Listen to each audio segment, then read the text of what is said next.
Using CPU delay, we can measure how lack of CPU time affected our application.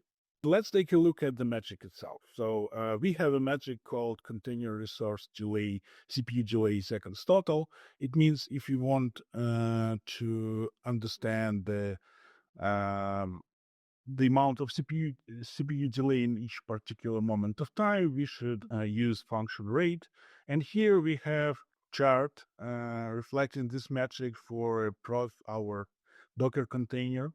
And here we can see the two spikes. The first one is 1.2 seconds per second, means every second the application had additional latency at more than 1 second. And the second spike, like 800 milliseconds. And we can see that in these time ranges, we haven't had any issues with CPU.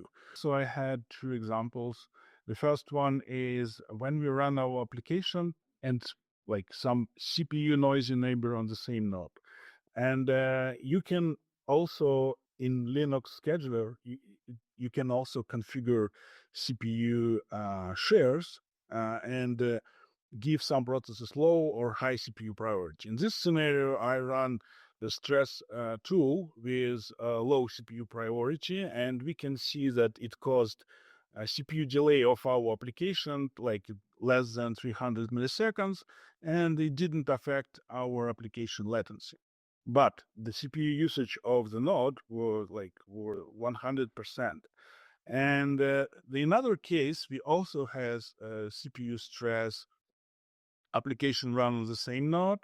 CPU usage is 100%, but it caused delay more than 1 second per second because I run this app stress application with a higher CPU priority.